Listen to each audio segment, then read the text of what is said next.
मेरी शादी बहुत ही धूमधाम से हुई थी क्योंकि मेरी शादी मेरी माँ की सहेली की बेस्ट फ्रेंड की बेटी से हो गई थी। क्योंकि इनकी बेटी बहुत ही खूबसूरत थी, इसको जो कोई भी देखता इसका दीवाना हो जाता। लेकिन शादी की रात तो इसने मेरे होश उड़ा के रख दिए थे। मुझे बिल्कुल भी अंदाजा नहीं था कि ये मुझे इस हालत में मिलेगी। खूबसूरती तो बहुत थी इसमें, लेकिन एक चीज से मार खा गई थी। सुहाग रात वाली रात को लेकर मैंने बहुत सपने सजाए थे कि मैं अपनी खूबसूरत बीवी की बाहों में रात गुजारूंगा। लेकिन यहाँ तो मेरी ऐसी बीवी को देखकर मेरे सारे सपने टूट चुके थे। क्योंकि मेरी बीवी इस रात मुझे रत्ती बराबर भी खुश नहीं कर पाई थी, क्योंकि मेरी बीवी के दृश्य बहुत ही छोटे छोटे थे। अब मैं कैसे अपनी बीवी के साथ सुहाग रात मनाता, ये मुझे ऐसा जिस्म लेकर मुझे कैसे खुश कर पाती। मैं सोच भी नहीं सकता था कि मेरे साथ इतना बड़ा मजाक हो जाएगा। मैं अपनी बीवी से घिन खाता इसे दूर हो गया था। मुझे अब अपनी खूबसूरत बीवी से नफरत सी होने लगी थी। एक पल में ही मेरी शादी की पहली रात बर्बाद हो चुकी थी। मैं भी तो बहुत हैंडसम और खत काट का बहुत ही अच्छा था, लेकिन मुझे तो नाखुश करने वाली बीवी मिल चुकी थी। ये कैसी लड़की मेरी जिंदगी में शामिल हो गई थी जिसे मैं चाहकर भी इसके पास नहीं जाना चाहता था। ये मुझे हैरान नजरों से घूर रही थी, लेकिन मैं ये सब बातें इसके साथ करने से घबरा रहा था। लेकिन अब नहीं बता तो कब बताता। आखिर मुझे अपने दिल की बात तो कहनी ही थी ना। देखें, सिर्फ लड़की खूबसूरत रहने से जिंदगी नहीं गुजारी जाती, बल्कि एक शौहर को अपनी बीवी से जिस्मानी खुशी भी मिलना बहुत जरूरी है। मैं इसे हिम्मत करके कहने ही वाला था कि ये लड़की मेरे बेहद करीब आ गई, लेकिन मैं इससे दूर हो गया और कहने लगा, देखो, मुझे इस बात का पता बिल्कुल भी नहीं था और ना ही मुझे किसी ने बताया था कि तुम्हारा सीना बहुत ही छोटा है। मुझे ऐसी बातें करनी अच्छी नहीं लगती, फिर भी मैं तुमसे कह रहा हूँ कि इसका इलाज भी हो सकता है। अगर तुम इसका इलाज नहीं करवा सकती तो मैं तुम्हारे साथ कभी भी खुश नहीं रहूंगा। मुझे खुश करने के लिए तुम्हें अपने छोटे जिस्म का इलाज करना ही होगा। तो शाहिना कहने लगी, आप क्यों ऐसी घटिया बातें कर रही हैं? क्या आपको नहीं पता कि नई नवेली दुल्हन के साथ कैसी बातें करनी है? आप तो मेरी शादी के दिन ही बेइज्जती कर रहे हैं। आपको शर्म आनी चाहिए एक लड़की के आगे ये बातें करते हुए। देखो, पहले तो ये बात अपने दिमाग में रख लो कि तुम मेरी बीवी हो और शौहर और बीवी एक दूसरे के लिबास होते हैं। उनके बीच किसी चीज का पर्दा नहीं होता, और शौहर को किस चीज से खुश होता है ये तुम अच्छी तरह से जान लो। अगर तुम शौहर को खुश नहीं कर पाई तो ये रिश्ता आगे तक नहीं चलेगा। मैं तुमको तलाक दे दूंगा। ये सुनते ही शाइना की आंखों से आंसू निकले थे। वो फूट फूट कर रो रही थी। शादी वाली रात ही इसको इतना बड़ा दुख मिलेगा ये इसने कभी नहीं सोचा था। वो अकेले कमरे में बैठकर आंसू बहा रही थी। इसे अपने शौहर से इस बात की बिल्कुल भी तौखा नहीं थी। शादी होने के लिए तो ये दोनों ही बेचैन थे, मगर ब्रिज छोटे होने की वजह से इसका शौहर इसे तलाक की धमकी दे चुका था। अब ये क्या करती इसे बिल्कुल भी समझ नहीं आ रहा था। रोते रोते ही इसने पूरी रात गुजार दी थी। वैसे तो मेरी रंगत बिल्कुल साफ सुथरी और गोरी चिटी थी और नैन नक्श भी ठीक थे, लेकिन मैं दुबली पतली बहुत थी। घर में छोटी होने की वजह से माँ बाप की लाडली भी थी और घर में मुझे बहुत प्यार करते थे। हम 3 बहनें थी और 2 बहनों की शादी हो चुकी थी। वो भी बहुत खूबसूरत थी। मेरा ज्यादातर वक्त टीवी देखने में ही गुजर जाता था और टीवी में ज्यादातर कार्टून ही देखा करती थी। इसी वजह से मेरा पहना ओढ़ना भी लड़कियों वाला नहीं था। मैं हर वक्त बच्चों की तरह ही रहती थी और ऐसे ही वक्त गुजरता जा रहा था। जब मैं जवानी की दहलीज में पहुंची मुझे बिल्कुल भी पता ही नहीं चला था, क्योंकि जवानी के पीरियड्स आ चुके थे और मैं और भी ज्यादा खूबसूरत हो गई थी, लेकिन दुबली पतली ही थी। देखने में मेरा सीना भी छोटा था, बाकी लड़कियों की तरह नहीं दिखता था, लेकिन मैं इस बात पर ज्यादा गौर नहीं करती थी। जब मैं 16 साल की हुई तो माँ ने मुझे लड़कियों वाले कपड़े देना शुरू कर दिए थे। मुझे बिल्कुल भी लड़कियों वाले कपड़े पसंद नहीं थे। मैं जवानी की दहलीज पर पहुंचकर भी मैं बच्चों वाले ही कपड़े पहना करती थी, क्योंकि मुझे ज्यादा फैंसी कपड़े पहनना बिल्कुल भी अच्छा नहीं लगता था। यहाँ तक कि मुझे दुपट्टा भी लेना पसंद नहीं था। हर वक्त माँ मुझसे यही कहती थी कि अब तुम जवान हो गई हो और जवान लड़कियों की तरह कपड़े पहना करो और ये कार्टून देखना बंद कर दो। कार्टून देख देख कर कार्टून जैसी हो गई हो, थोड़ी लड़कियों की तरह रहा करो। माँ की ऐसी बातें सुन सुनकर अब मैं बोर हो चुकी थी और मेरे ज्यादातर लड़के ही दोस्त हुआ करते थे। जब भी मेरी माँ मुझ पर गुस्सा करती तो मैं लड़कों के साथ बाहर चली जाती और उनके साथ रहकर ही पूरे लड़कों के ही गेम खेल रहे थे। लेकिन मेरी माँ मुझे हर वक्त डराती थी कि लड़कों के साथ मत खेलो, लड़कों के साथ खेल खेल कर अपना फिगर खराब कर रही हो। लड़की वाली नजाकत छोड़कर हर लड़के वाले अंदाज में रहती हो, मगर घर में रहने का कहती हूँ तो घर पर रहने की कार्टून देखती रहती हो। अगर ऐसा रहेगी तो ससुराल में कैसे जिंदगी गुजारोगी। और माँ ये कहकर मेरा घर से बाहर जाना, बिल्कुल भी बाहर जाना बंद कर दिया था। बस अब मैं छत पर जाकर सिर्फ चप्पल घसेरा ही खेलती थी और साथ में पतंग भी उड़ा लिया करती थी। जब इन सब चीजों से बोर हो जाती तो सामने वाली छत पर जाकर उनसे शिकायत कर लेती थी कि माँ ने मुझे घर में कैद करके रख लिया है। तो मेरा दोस्त आसिफ मुझसे कहता कि कोई बात नहीं शाइना, अब तुम बड़ी भी हो गई हो, अब घर पर रहा करो। आसिफ तो मुझे ही समझाने लगता। अक्सर मैं गली के लड़कों के साथ ही खेलती, मगर अब तक किसी ने मेरे साथ बदतमीजी नहीं की हुई थी। और उसकी वजह आसिफ था, जो हर वक्त मेरा ख्याल रखता था, मुझे कभी भी अकेला नहीं छोड़ा था और हर वक्त मेरे साथ ही रहता था और मेरी माँ के काम भी किया करता था, क्योंकि मेरा कोई भाई नहीं था। पापा बाहर मुल्क होते थे। जैसे ही मैंने 14 क्लासेस पढ़ी तो मेरी माँ की सहेली के अपने बेटे के लिए मेरी माँ से मेरा हाथ मांग लिया। मैं 20 साल की थी जब आंटी ने मेरा रिश्ता मांगा था, लेकिन जब मुझे पता चला कि मेरा रिश्ता तय होने वाला है तो मेरी माँ से साफ साफ कह दिया था कि मैं आपको छोड़कर कहीं भी नहीं जाऊंगी। लेकिन ये तो मेरी मुंह की बात थी, क्योंकि मुझे शादी का बहुत ही शौक था, लेकिन मेरा कोई बॉयफ्रेंड नहीं था। लेकिन मेरा ऐसा ख्याल भी नहीं था, मैं तो सिर्फ इसलिए शादी होना चाहती थी क्योंकि ससुराल में अपनी मन मर्जी से टीवी देख सकूंगी और अपनी लाइफ स्टाइल के मुताबिक जिंदगी गुजारूंगी। लेकिन मेरी ये खायम ख्याली थी। मुझे इस बात की बिल्कुल भी समझ नहीं थी कि वो मायका नहीं ससुराल है और ससुराल में क्या क्या रिवाज के साथ जिंदगी गुजारना है, ये मुझे बिल्कुल भी पता नहीं था।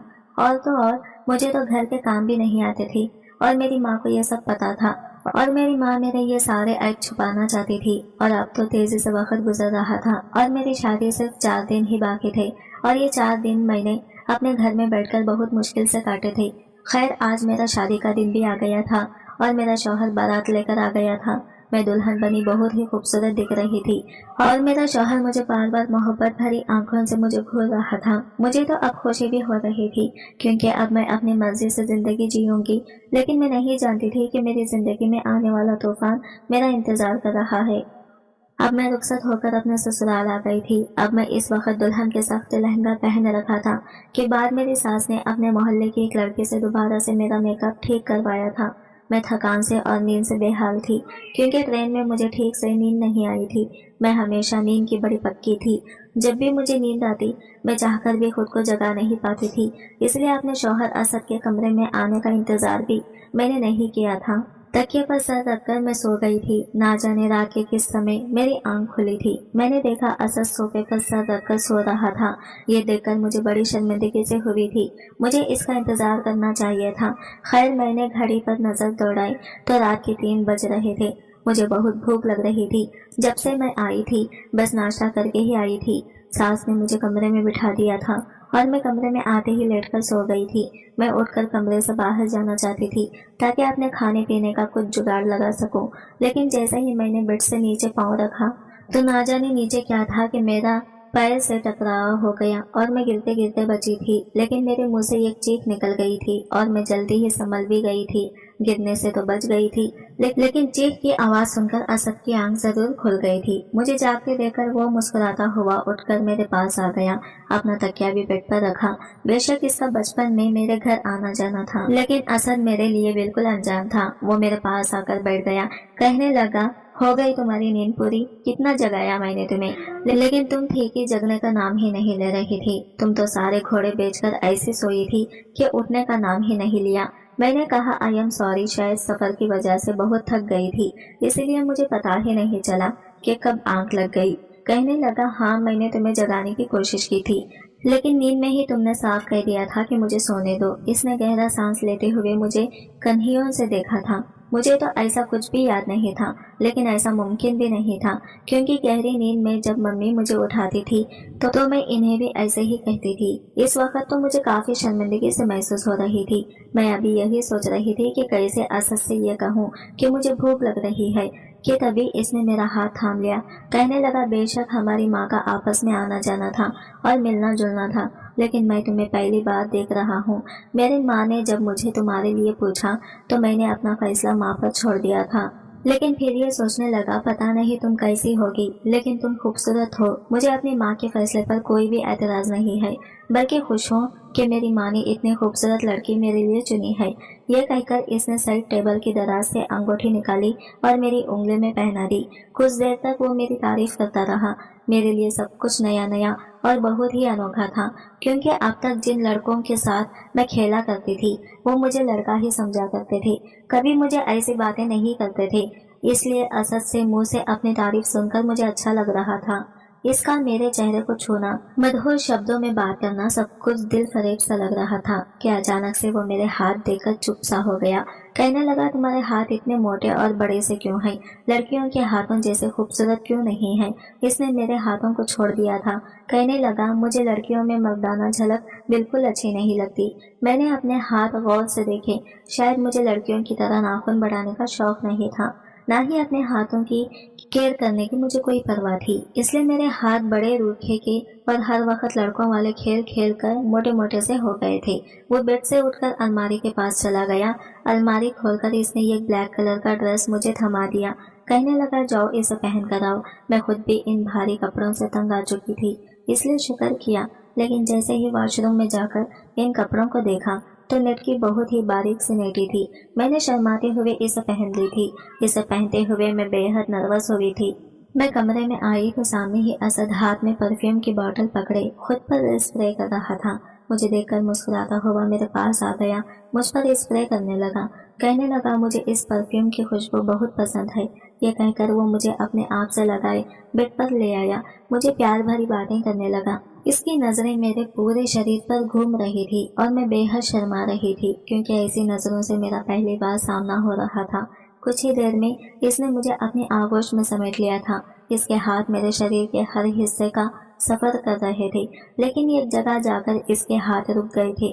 फिर अचानक ही वो मुझसे एकदम पीछे हटा था। इसके चेहरे के तासीरात एकदम से बदले थे। मैं समझ नहीं पा रही थी कि इसे हुआ क्या है। वो फौरन कमरे से बाहर निकल गया। मैं काफी देर तक इसका इंतजार करती रही, लेकिन वो वापस कमरे में नहीं आया था। मुझे समझ नहीं आ रहा था कि वो आखिर उसे हुआ क्या था। अभी कुछ देर पहले तो बहुत खुश था, पता नहीं उसे क्या हुआ था। पूरी रात वो कमरे में नहीं आया था। सुबह मैंने अपने कपड़े बदल लिए, कमरे से बाहर आ गई। मैंने देखा वो बाहर लॉन्च के सोफे पर सो रहा था। मुझे हैरत हुई थी कि वो कमरे के बजाय बाहर सोफे पर क्यों सो रहा था। मैं जैसे ही इसके पास आई, वो मुझे देखकर मुंह फेरने लगा और फिर तो जैसे ये सिलसिला ही शुरू हो गया था। मैं जितना इसके पास जाने की कोशिश करती, वो मुझसे इतना दूर भागता था, वजह भी नहीं बताता था। शादी के बाद इसकी कुछ मीठी बातों ने मेरी दुनिया बदल दी थी, लेकिन वो पता नहीं क्यों मुझसे खतराने लगा था। काफी दिन गुजर गए थे, लेकिन इसका व्यवहार मुझसे नहीं बदला था। एक बार मैं तंग आकर इसके सामने खड़ी हो गई। मैंने कहा, असद, आप मुझसे बात क्यों नहीं करते? क्यों मुझसे दूर दूर रहते हैं? तो वो कहने लगा, तुमने मेरे साथ अच्छा नहीं किया। मुझे अगर पता होता कि तुम ऐसी हो तो मैं तुमसे कभी भी शादी नहीं करता। इसकी बात का मतलब नहीं समझी थी। मैंने कहा, आखिर मैंने ऐसा क्या कर दिया है? वो कहने लगा, तुम्हारे अंदर तो लड़कियों जैसी कोई बात ही नहीं है। तुम तो मर्दों जैसी दिखती हो। तुम्हारी चाल ढाल और शरीर की बनावट तक मर्दों जैसी है। यह कहकर वो कमरे से बाहर निकल गया था। शायद मैं ट्राउजर और टी शर्ट पहनती थी, इसलिए वो ऐसा कह रहा होगा। क्योंकि मुझे शुरू से ही ढीले ढाले कपड़े पहनने की आदत थी, इसलिए मैंने अब तक अपने दहेज की फैंसी साड़ियां तक नहीं निकाली थी। अब मैंने अपने दहेज की बहुत सारी साड़ियां निकाली और इन्हें पहनना शुरू कर दी, और अपने सास के साथ मिलकर असद की पसंद का खाना बनाना भी सीख लिया था। इसके सारे काम भी अपने हाथों से करने लगी थी। मैंने 2 महीने में ही खुद को एकदम बदल के रख दिया था कि शायद असद का व्यवहार मुझसे ठीक हो जाए, लेकिन वो तो किसी पत्थर की तरह बन चुका था। रोज रात को देर से घर आता और सोफे पर लेटकर सो जाता। मैं इसकी संगत के लिए तड़पा करती थी, इसकी मोहब्बत पाना चाहती थी। आखिर एक मामूली सी ख्वाहिश है। मेरी शादी हुई थी और वो मेरा शौहर था। बीवी होने के साथ भले मैं जो हर चीज से लापरवाह रहती थी, अब असद की पसंद में ढलकर अपनी पर्सनालिटी तक खो बैठी थी। मैंने खुद को असद की पसंद में ढालने की हर मुमकिन कोशिश करके देख ली थी, लेकिन वो ऐसा ही था। मुझे अब भी बात नहीं करता था। एक रात मैं सो रही थी, मुझे चिल्लाकर बात करने की आवाजें आने लगी और शोर से मेरी आंख खुली थी। मेरी सास और असद में बहुत बहस हो रही थी। मैं कमरे का दरवाजा खोलकर बाहर आई तो सास के कमरे की लाइट जल रही थी और कमरे से बहस करने की आवाज आ रही थी। मैं कमरे तक पहुंच गई थी, लेकिन जो असद और मेरी सास के बीच बहस हो रही थी वो सुनकर मेरे होश उड़ गए थे। असद अपनी माँ से कह रहा था کہ وہ दूसरी शादी करना चाहता है और ये सुनकर तो मेरे पैरों के नीचे से जमीन निकलते हुए महसूस हुई थी। मेरी सास कहने लगी, खबरदार जो तुमने ये लफ्ज भी अपनी जबान से निकाला। वो कहने लगा कि मैं शाइना के साथ नहीं रह सकता। मेरी सास कहने लगी, क्यों, ऐसा कौन सा ऐप है मेरी बच्ची में? तुम्हारी खातिर उसने खुद को बदल कर रख दिया है। खाना बनाती है, तुम्हारे सारे काम करती है, पूरे घर को इसने संभाल लिया है। अपने ओढ़ने, पहनने, चलने फिरने, उठने बैठने तक का तरीका बदल लिया है। और एक तुम हो कि तुम इस पर सौतन लाकर बिठाना चाहते हो। वो कहने लगा, माँ आपको नहीं बता सकता कि इसमें क्या कमी है। मैं क्या इसके साथ तो कोई भी मत जिंदगी नहीं गुजार सकता, इसलिए मैं दूसरी शादी करूंगा। शाइना कहे तो मैं इसे तलाक भी देने को तैयार हूँ, और अगर चाहे तो इसके साथ भी जिंदगी गुजारती रहे, मुझे कोई फर्क नहीं पड़ता। ये कहकर वो कमरे से बाहर निकला तो मुझे देखकर रुखसा गया था। मेरी आंखों से आंसू बह रहे थे। वो मुझसे नजरें चुराता हुआ कमरे में चला गया। मैं भी इसके पीछे कमरे में आ गई। मैंने कहा, आज मुझे बता ही दो असद कि मुझ में ऐसी कौन सी कमी है जिसकी खातिर तुम दूसरी शादी करना चाहते हो। वो कहने लगा, खुद को आईने में देख लो, तुम्हें मालूम हो जाएगा कि तुम्हारे अंदर क्या कमी है। मैंने कहा कि वो तो मैं खुद को रोज देखती हूँ, मुझे नहीं पता। इंसान को हमेशा अपना आप अच्छा ही लगता है, लेकिन तुम बताओ क्या बुराई है मुझ में। कहने लगा, तुम्हारे अंदर औरतों वाली खूबसूरती नहीं है। टाइट कपड़े पहनने से तुम्हारे शरीर की बनावट बदल नहीं जाएगी। कभी अकेले में शीशे के सामने खड़े होकर देखना, बिल्कुल स्मार्ट मर्दों के जैसा सीना है तुम्हारा। तुम्हारे पास आते हुए मुझे ऐसा महसूस होता है जैसे मैं किसी मर्द के पास मौजूद हूँ, और मुझे तुमसे घिन आती है। तुम्हारी संगत में घुटन का एहसास होता है। मुझे तुम्हें छूने से कुछ भी अच्छा महसूस नहीं होता, और ना ही मेरे दिल के जज्बातों में कोई तूफान उठता है। तुम्हारे पास आने को जी नहीं चाहता। तुम्हें देखकर मेरा जी मतलाने लगता है। मैं तुम्हारे साथ नहीं रह सकता। मैं तो इसकी बातें सुनकर बेजान सी होकर बैठ गई थी। औरत की इससे बड़ी जिल्लत और बेइज्जती क्या हो सकती थी। जिन लफ्जों ने असद ने मेरी की थी, जो कमी इसने मुझे बताई थी, उसमें मेरा कुछ बस नहीं था। जो इंसल्ट इसने मेरी की थी, वो मेरी सास ने मुझे कहा कि जब से तुम्हारी शादी हुई है तुम मायके नहीं गई हो, तुम कुछ दिन के लिए अपनी माँ के घर चली जाओ। मैंने कहा, मम्मी जी, अगर मैं यहाँ से चली गई तो असद दूसरी शादी कर लेंगे। मैं हरगिज भी नहीं जा सकती। मैंने अपने घर जाने का फैसला बदल लिया था और असद के पास ही रहने का फैसला कर लिया था, क्योंकि मुझे डर था कि अगर मैं असद से दूर हुई तो वो मुझे तलाकनामा ना भेज दें। असद अपनी माँ की वजह से इस रिश्ते को निभा रहे थे। अब मैं पूरी कोशिश में लगी हुई थी कि असद को कैसे खुश करूं। एक रात तो मैं सुर्ख वाली नाइटी पहनकर असद का इंतजार करने लगी। इंतजार करते करते रात गहरी हो चुकी थी। वो नशे में घर लौटे थे और सीधा कमरे में आ गई। मैं संभालते हुए इनको बेड पर लाई थी और इनको सीधा कर रही थी कि असद ने मुझे अपनी बाहों में जकड़ लिया और मेरे साथ शौहर का हुकूक अदा कर चुकी थी, और मैं भी अपना आप इनको सौंप चुकी थी और सारी रात इनकी बाहों में गुजारी थी। लेकिन जैसे ही सुबह हुई तो असद अपनी बाहों में मुझे देखकर चौंक गए थे और मुझसे दूर हो गए और मुझे गुस्से से कहने लगे कि क्या हुआ था हमारे बीच कल रात। तो मैंने असद से कहा, असद आपने मुझे मेरे सारे हक दिए थे। तो असद एकदम चिल्ला कर बोला, तुम्हारी हिम्मत कैसे हुई मेरे करीब आने की। इतनी देर से मैं खुश हो रही थी, अब इसकी बातें सुनकर मैं हैरान हो गई थी। इतना कहकर वो घर से निकल गया था। अब रात वाला सोच सोचकर परेशान हो रही थी। क्या असद मुझे खुशी से नहीं अपनाए थे? यही सोच सोचकर मेरी आंखों में आंसू जारी हो गए थे। उदास सी होकर कमरे में बैठी हुई थी तो सास मेरे कमरे में और मुझसे रोने की वजह पूछ रही थी। मैंने रात का किस्सा इनको सुना डाला था और इनसे गले मिलकर फूट फूट कर रो रही थी। सास भी मुझे तसल्लियां दे रही थी। रात हुई तो असद घर आए थे, लेकिन मैंने इनसे कोई बात नहीं की थी। शाहिना, क्या यह असद की आवाज थी? फिर अपना वहम समझकर खामोश हो गई थी। फिर से असद की आवाज आई, शाहिना। अब की बार मेरा वहम नहीं हो सकता था। चौंक कर पीछे देखा तो असद मेरे बेहद करीब आ गए थे और मुझसे माफी मांगने लगे और मेरे गले लगकर फूट फूट कर रोने लगे। कहने लगे, मैं अपने किए पर तुमसे माफी चाहता हूँ। फिर मैं और मेरी सास इसके बदलते हुए रवैये को देखकर हैरान थे और अब खुश भी थे। मुझे तो यकीन ही नहीं हो रहा था ये एक पल में कैसे बदल गए हैं। वो मुझसे अपने किए के बार बार माफी मांग रहे थे और मैं इनको अब माफ भी कर चुकी थी। फिर अगले दिन उन्होंने ये ऐसी बात की। इनकी बात सुनकर मैं हैरान हो गई। उन्होंने अपनी माँ से कहा कि मैं शाहिना को हनीमून के लिए ले जाना चाहता हूँ। अगर आपकी इजाज़त हो तो क्या मैं शाहिना को हनीमून के लिए ले जा सकता हूँ? मैं तो इनकी बात सुनकर हैरान ही रह गई थी और मेरी सास भी चौंक कर असद को देख रही थी। फिर असद कहने लगे, माँ मैं आपसे कुछ पूछ रहा हूँ। तो सास कहने लगी, हाँ बिल्कुल, क्यों नहीं बेटा, तो तुम जहाँ जाना चाहते हो वहाँ जा सकते हो, बस बेटा मैं तुम्हें और बहू को खुश देखना चाहती हूँ। तो असद कहने लगे, माँ आप बिल्कुल परेशान मत होवे, जो भी कल था वो भूल जाए और आज के लिए खुश हो जाए। मैं भी असद की बातें सुनकर खुश हो गई थी, लेकिन मुझे क्या खबर थी कि जिंदगी किस मोड़ पर ले जाएगी। मुझे बिल्कुल भी अंदाजा नहीं था कि असद मेरे साथ ऐसा करेगा। मैं जल्दी जल्दी तैयार होकर नीचे गई तो असद बाहर तैयार ही बैठे थे और हम दोनों सास को अल्लाह हाफिज बोलकर घर से निकल चुके थे कश्मीर के लिए। असद गाड़ी चला रहे थे लेकिन मुझसे कुछ भी बात नहीं कर रहे थे। मैं ही इनको बार बार बात कर रही थी, कहीं घर की बात करती तो मेरी फैमिलीज की बात करती, लेकिन ये किसी बात पर भी जवाब नहीं दे रहे थे। लेकिन मुझे ये बिल्कुल भी समझ नहीं आया कि फिर से वही असद बन गए हैं। जब मैंने इन्हें पुकारा तो ये मुझे नफरत भरी निगाहों से देखने लगे। मैं तो इनकी निगाहों को देखकर चौंक गई थी और ये मुझे ऐसी जगह पर ले गए जो मैं सोच भी नहीं सकती थी। फिर एक आदमी खड़ा हुआ था और इसके पास मुझे लेकर चले गए। मैं हैरान थी कि असद इस आदमी के पास मुझे क्यों लेकर आए हैं और मुझे दूर वहीं पर खड़ा कर दिया और इस आदमी से सूटकेस अपने हाथ में ले लिया और असद वहाँ मुझे अकेला छोड़कर चले गए। मैं तो असद को आवाज देती रह गई, लेकिन असद मुझे पलटकर नहीं देखा। मैं रोती रही, चिल्लाती रही, लेकिन असद मुझे इस आदमी के हवाले करके जा चुके थे। अब मुझे अपनी जिंदगी पर बहुत दुख हो रहा था। ये मेरी किस्मत में क्या हो गया था। सामने जो आदमी था वो मुझे असद से खरीद चुका था। अब मुझे मर्द आदमी से ही घिन आने लगी थी। मेरा भरोसा अब टूट चुका था। अब मैं चाहकर भी किसी पर भरोसा नहीं कर सकती थी। अगला पार्ट देखने के लिए हमारे चैनल को सब्सक्राइब करें फ्रेंड्स।